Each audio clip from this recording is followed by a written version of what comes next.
Hello and welcome to another episode of Historic Hindsight. I'm John, that's Tom, and today we're talking about some French guy who made a gun. That's right, Johnny. We had a couple of TikToks and a couple of shorts there go viral talking about the LeMat, and Should we already beat this horse to death? we're gonna beat this horse to death because I got so many people who are like, "You're wrong. You're just a Yankee sympathizer," and blah blah blah. So you know what? No, we're gonna do the bit. whole. Which yeah, I mean a little bit. I am a Yankee sympathizer. I mean I'm wearing a blue. Look at you. I mean, yeah. Prove him wrong. But I will prove him wrong. I'm a sympathizer, but I can be right when I say that this was a pile of junk. And LeMat was a pile of junk. So we're gonna talk about the whole creation of it and how we got there and all that fun stuff, right? We're gonna prop this up so you guys can see it in all of its glory. We're gonna talk about the inventor and the whole process behind this. It's kind of a crazy, most gun development stories are a little crazy. This one's definitely crazy.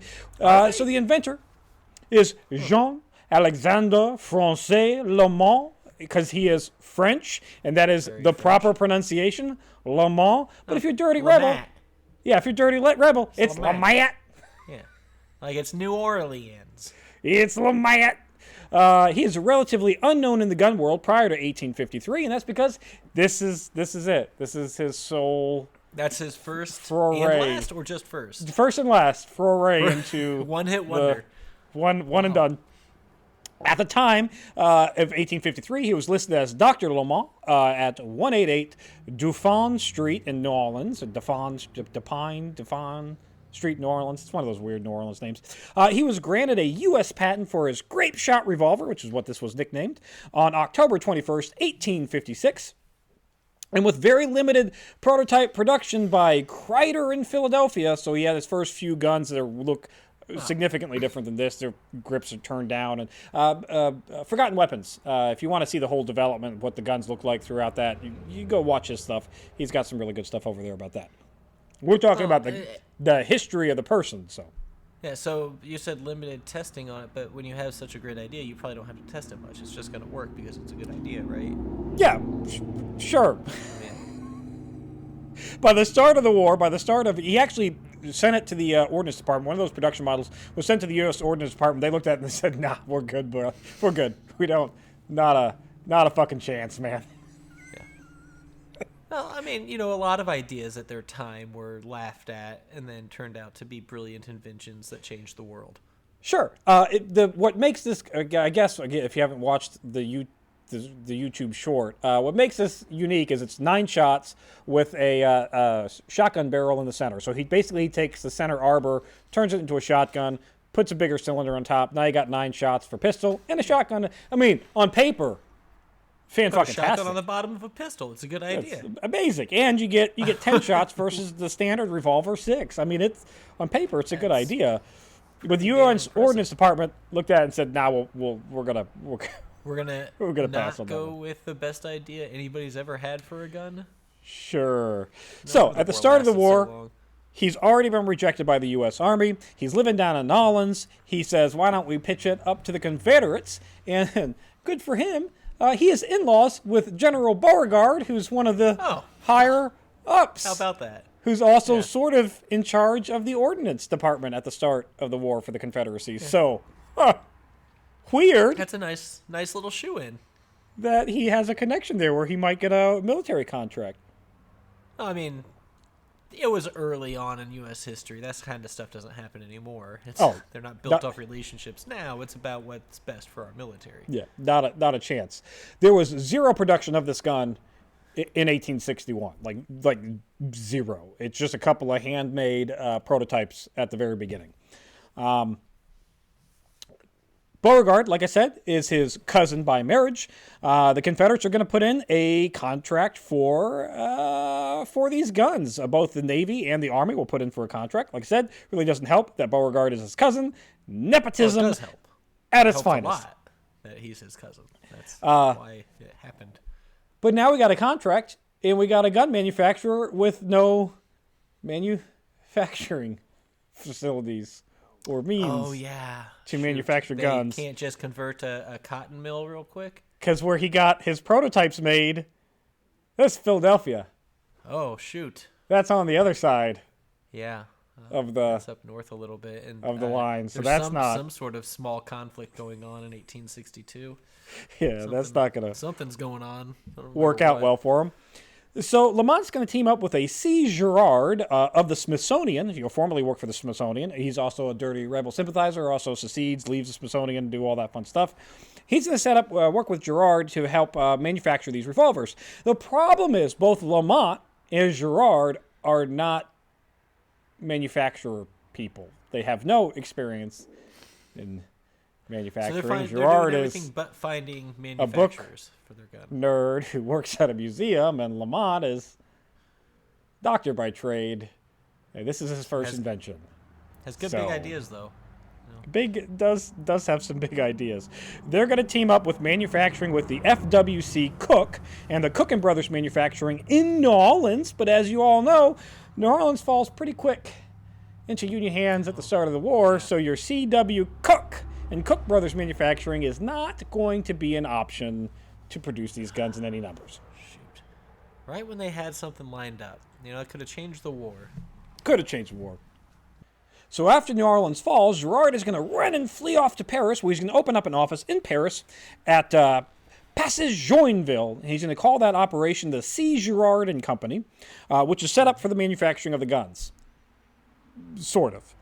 Because when it comes to the original guns, they all claim that they came out of this office, but almost every part's, proof stamped out of Belgium. So we're pretty sure he's getting parts manufactured somewhere else. So and either the guns are assembled somewhere else and just stamped for the final production in Paris, or they're assembled in Paris. But either way, they're not fully made at this office in Paris. Oh, they do that with cars and stuff. They say Hondas are made in Ohio or whatever, and it's like they have an assembly plant that puts together all the parts. They put together parts, yeah. They play Legos at that point. It's pretty much that. Like I said, it appears that they were at best assembled in Paris, but most of the production, the gun parts, are coming out of Belgium and Liège. Now we get on to the some illicit affairs that he's got to go on with. So New Orleans falls. Obviously, the new federal government isn't too keen on anybody dealing with the Confederacy. So, naturally, New Orleans has to team up with the French manufacturing facilities, French business operations, to kind of act as their intermediary. And so he pays a bribe to Gautrin and Company of Nolens, $2,500, for them to continue to allow him to operate and basically act as a intermediary to get parts in through New Orleans, through the Union blockade. So he's bribing the guards to let him through? He's bribing a French company to work with him, and then the French company will be like, smuggle. we're gonna, it's fine. Don't worry about it. Okay. Yeah, like the cartel does. This is also the same company that managed to smuggle out $400,000 in gold from a French bank in New Orleans for safekeeping. Most of this $400,000 in gold is believed to have been gold from the New Orleans Mint that was then smuggled out as French bank property. Look, there's a war going on. We got to get all of our gold out of this hostile area. I mean, finders keepers. That's how it works. We're gonna have to do a episode eventually on the occupation of New Orleans, because this is a real big thorn in Butler's back when he's trying to govern. Is all these French companies that are like operating as these independent things that are basically just Confederate fronts that are smuggling stuff through. Smuggling shit. Yeah. So he does, like I said, receive 2 contracts, one from the Navy, one from the Army, totaling 5,000 guns. So between the 2 branches, they want 5,000 guns. The Navy guns, according to Secretary Mallory, are required that they are to be delivered to London and then pass inspection. And once they pass inspection, they are to be paid for by a Navy agent commander, James D. Bullock. By July 30th, 1862, just 200 guns have actually been accepted and forwarded on to Richmond. That is a lot. Not great on production. We're like a year into the war, and you got 200 guns. So, right? Sure, yeah, but you still only got 200 guns that are there. Those guns are actually neither proofed nor inspected in London. They're just kind of shipped on to Richmond. They're Army guns, and they're like, it's fine. Who needs to It's inspect? Good enough. Look at it. It looks fine. It looks like it'll do you just fine. It's pretty. So they're okay. Use it. Now, in credit to LeMat, these guns haven't been paid for yet. Those 200 that were sent to Richmond. They weren't inspected, so why would they have been paid for? Fair. That's point number one. Uninspected guns. Yeah. And point number one. And point number two, Bullock and Gerard work out a credit agreement. Like, look, all right, we don't have the cash on hand, but would you like some cotton? An IOU? Cotton? We're about ready to pick some of that. We heard the English and the French are in need for some cotton, so surely you can take our cotton and sell it, and then there's we're not giving it to the North now, so we have a surplus, you might say. there's our payment. Now, how were the quality of the first guns? Not very good. Oh, well, they weren't inspected. I mean, you can expect what you get when you pay. Like you paid nothing for them, so they are. Yeah, you get what you pay for. Yeah, effectively, nothing. Bullock is going to order his inspecting officer, Lieutenant Champin, to get an example of the pistols already sent to the War Department from Gerard. So one of those 200. Like, look, we need an example of those 200 guns that were sent to Richmond. We need to see if they actually would have met, if our proofing standards. Yeah. And he's got to get LeMat to sign a waiver that says, yes, in fact, this gun that I'm giving you now is a prime example of one of those 200 guns that were sent. Okay. It's a gun. It's a gun.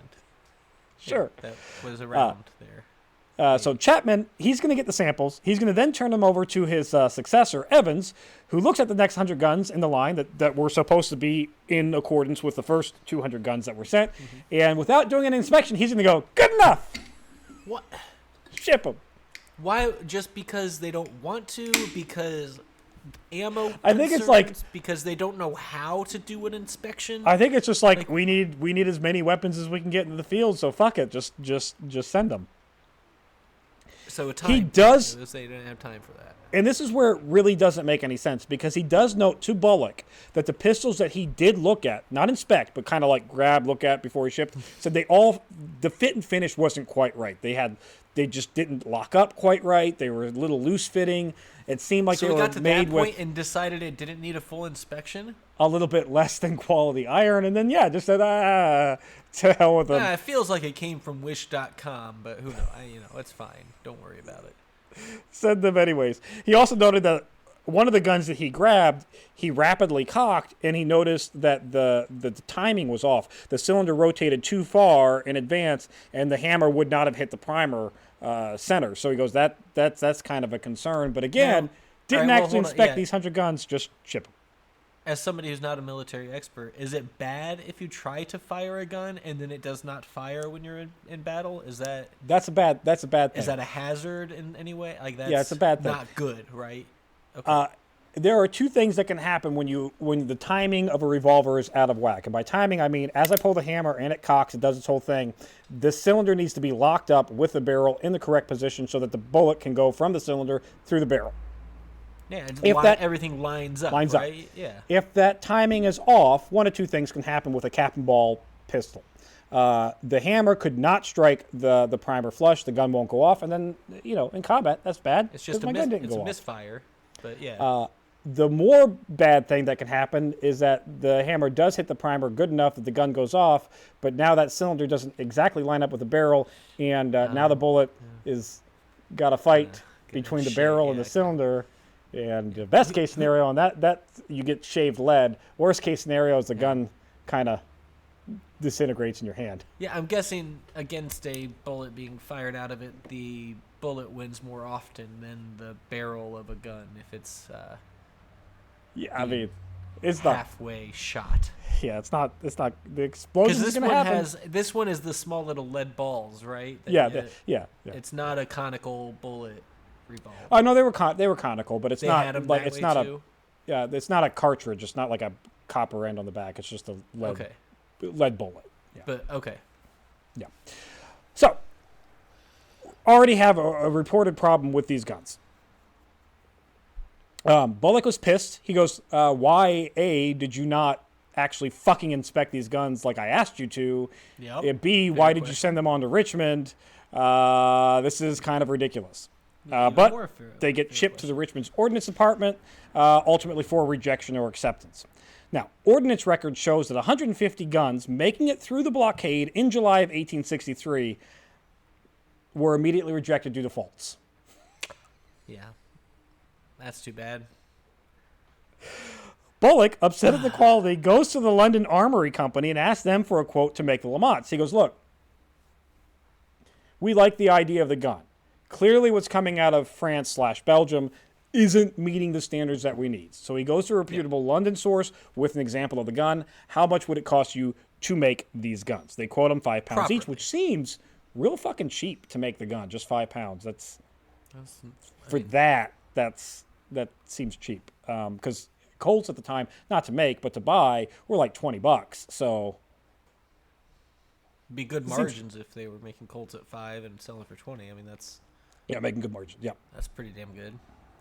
The original Navy contract is scrubbed at this point. They're like, they haven't even gotten any of their guns. They're like, we have to move on because I don't know if you're aware, active war, and the Navy's kind of pretty heavily involved early on. In 1863, there's like 500-ish guns that have been shipped. Like nothing. There's like no production. That's terrible. Like that's some dude working in a garage. Could do better, yeah. There is a follow-up contract for the Navy that they placed with LeMat. It is on April 7th, 1864. 2,000 guns are agreed upon, this time with a more legitimate payment system set up with the Fraser Trenholm Company to make immediate payment upon proof and inspection. So again, we're in England. The Fraser Trenholm Company, the guns are supposed to be shipped to them. They will be proofed. And if accepted, they pay upon acceptance. With a legit, like, not credit, not cotton. Yeah, not with a couple bales of cotton to make. You're getting paid. The guns are supposed to be shipped in 250 to 500 gun lots with 10 cartridges, 10 percussion caps per gun, with the guns intended to be fired 10 times each during the inspection. So the guns, you're going to give them 10 shots each, right? Full cycles. Each gun will be fired 10 times. So sure. Doesn't seem like the best inspection process, but at least every gun is getting tested. It's something. I mean, they're at least running through a full loaded weapon, running it through all of its paces. I mean, that's better than just saying, I don't know, it feels kind of janky. That's fine. Johnny, can you guess how the second batch of contracts go? I'm going to guess that they passed with flying colors. Poorly. Oh. They go poorly.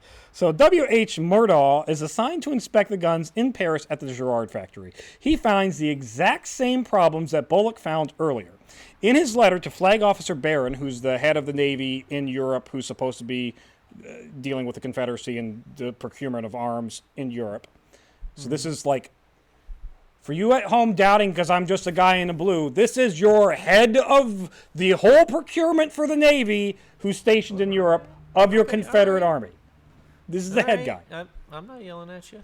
So a letter to the head guy, to Flag Officer Barron. He says that the 7 guns that he looked at and inspected at the Girard factory had manufacturing defaults, including shotgun detonating early when intending to fire the pistol. So he's intending to fire the pistol, the shotgun goes off. Oh my God, did I mention that in my short? Yes, I did. And people were like, that doesn't happen. Well, fucking happened in real life by your Confederate inspectors. The guy testing them. And also, this isn't on a remake. It's on the original. I don't know if they're aware. These were the original ones. Yeah, these original guns. Better than the remake that Lieutenant Tommy has. So. That are inspected by Confederate weapons inspectors with a letter report being sent to the flag officer of the Confederate Navy. This is it. And I got a copy, in case you don't believe me. Here's a letter. It's up there. You can read it Tommy, as I go through this. One of the gun's cylinders wouldn't rotate at all. One of the hammers would misstrike. Yeah, just didn't rotate. One of the hammers would misstrike the primer, damaging the nipple. Several of the barrel and cylinders were misaligned, so even when they were locked up properly, they were still misaligned. Now, is this manufacturing tolerances that are no good, or is this like the original? Yeah, this is just manufacturing from bad, or this is just the making of the guns is bad. Too many. Just making of the gun is bad. It's too much. And one of the hammers does not strike fair on one of these example guns. And he's only looking at 7 guns, and all 7 guns had problems. Every fucking gun. That's an issue. After this, the Confederacy is going to attempt to null and void the withstanding contracts with LeMat after this letter is sent out, and to get whatever guns they could get that they were owed to them. So, like, look, we're done with the contract. Whatever you have made, whatever, we'll buy those because we need guns because it's 1864 and we're fucking losing.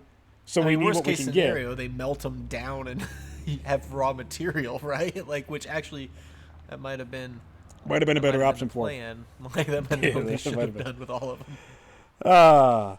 The original contracts were supposed to be 500 guns per month. That never happens. The first delivery was supposed to guns in like 2.5 years. Yeah, the first delivery was supposed to happen in November of 1863, which, according to a letter from Flag Officer Barron to Girard, the terms of that contract were never met. On the new contract, as of February 7th, 1865, only 100 guns were even available for inspection in February of 1865. That's 2 years, 2 years and a couple months, or a year and a couple months after they were supposed to have 500 each month. Yeah, they have 100 guns to look at. 100, just to test, not just 100 perfect guns ready to go. That's testing. Now, to LeMat's credit, it's not like the Dirty Rebels were actually paying for any of the guns, anyways. Like, it was all a bunch of promissory credit and cotton. Okay, but that doesn't. This guy made up his own gun and like had it manufactured and everything. Like, it's every bit as much to do with his pride. He named it after himself. Yeah. Every bit as much to do with his pride as it is to help the Confederates win the war or whatever. Like, he wants them using his gun. So he's not. I don't think he skimped on manufacturing just because he didn't think he was going to get a good deal. It's a hard gun to produce, and so. And the biggest problem that it has in regards to the timing and the lockup, as I did a short on this, but traditionally with a revolver at this time, there's what's called a bolt stop or a cylinder stop. It's a little bar that comes up and locks the cylinder tight so it can't move left or right. So as you cock the hammer, that comes up, locks it tight at the right time. It is a big block. There's room for error in that, so if you crank too hard, it'll still catch. It'll grab it and then like correct it and put it right where it needs to. Exactly. Colt had the same problem on the Colt Walker. It has a very tiny little pin that comes up underneath the butt, underneath the frame to grab the cylinder.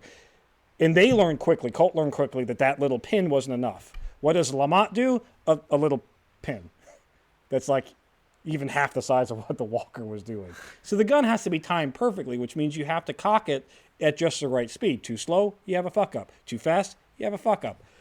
That's the biggest downfall of the gun there, not to mention all the hammer problems with, the hammer not striking true or the shotgun going off when you meant to shoot the pistol or vice versa. That'd be a surprise, right? I'm assuming, it's a surprise. I've seen you shoot it. I've not shot it, but I've seen. It's a surprise. There's a difference in the kick with there's the shotgun. With both of them going off at the same time, there's going to be a significant difference. Now, granted, if that happens, like if the shotgun and pistol goes off at the same time, you're not going to damage the gun any. Sure. It's going to be recoil that you're not expecting, but and also now you shot your shotgun on accident when you might have wanted that a little bit later after your 10 rounds were gone and you're closer to the enemy. But according to the internet, Johnny, this gun was the most popular gun in the Confederacy. I mean, if you was the most told issued me pistol you lined up all the guns of the Confederacy. Well, that'd be impossible. Yeah. So let's talk about the numbers here. Didn't have them. So we don't know officially exactly how many LeMats were made. There were several model LeMats. There's what we were buying, or the Confederacy was buying, which is the cap and ball model. He was also making pinfire models, which were very, pinfire is a type of cartridge that was popular in Europe. So he was making those models as well. And then after the Civil War, he makes a cartridge model. In addition to all that, he does make carbines as well. Very few, but there are some carbines as well. And in all of those numbers, the serial numbers are all kind of jumbled together. Yeah, sure. Because he's a bit of a mess and doesn't know how to manufacture weapons. He knows how. Best estimates: 2,900 guns were totally produced between all the models. 2,900, more like 27, but we'll say 29. We'll be generous and call it 3,000, making it even 3,000. Confederate ordnance records are very scarce because it's the Confederacy and they did states' rights and they didn't keep track of great things. But we got some of them. We know that serial numbers from about 456 were the first model. So 1 to 456 were the first model LeMats. They were the better ones to get in regards to fit and finish. These are the ones that were given to Beauregard and were given to Jeb Stuart, who reportedly loved them. But they're also generals who aren't going to use the gun in combat, or aren't going to use the gun in combat to the extent that a private they're office, pretty they're pretty decorative. Yeah, they're interesting conversation pieces to have on your hip when you walk into a general's party. But Jeb Stuart isn't like riding his pony into the heart of combat, like shooting it, or at least not. No. And when he is, it's ratings into unarmed civilian populations because he's kind of a jackass.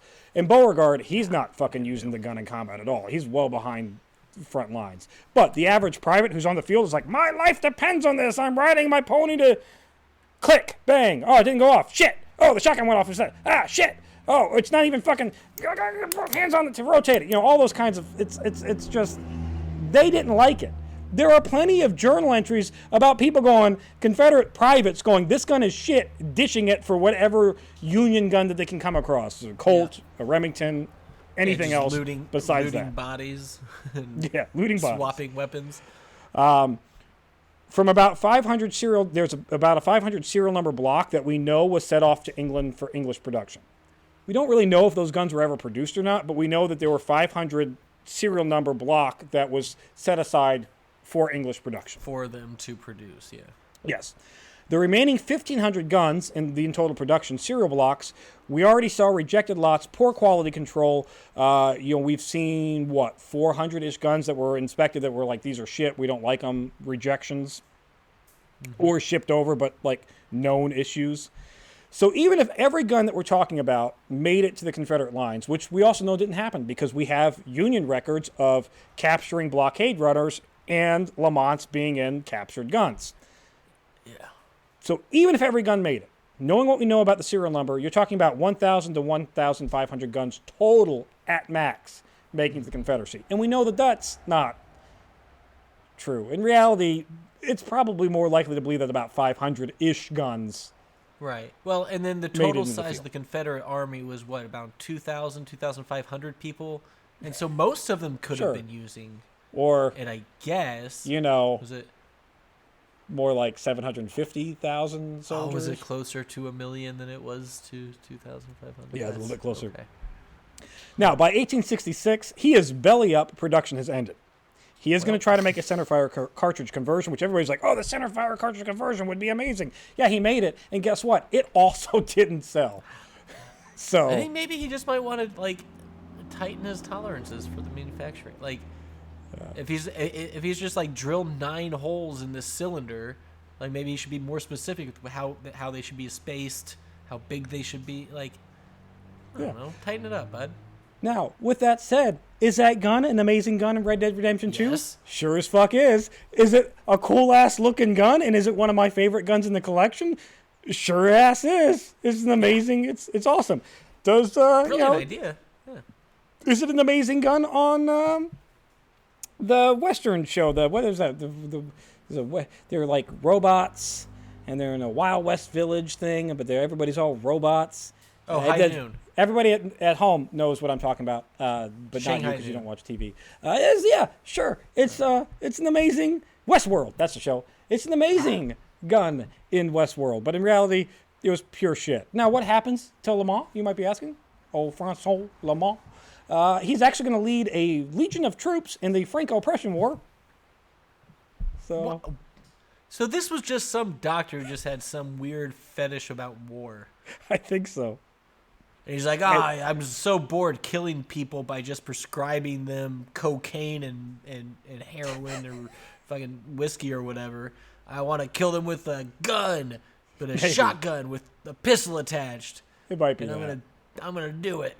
Yeah, it might be that. Now, he's going to die anywhere between 1888 and 1895. We don't know. There's records all over the place. His grave says 1895, so let's just go with that. It's written in stone. So it's written in stone. So I guess you're right, Johnny. You summed it up perfectly. It's just some weird marked doctor who wanted to shoot people. That's it for this week in Historic Hindsight. Thanks for listening. Be sure to subscribe, rate, and review. And join us next week when we talk about Spy vs. Spy, World War I or II edition. I don't know which one. 2?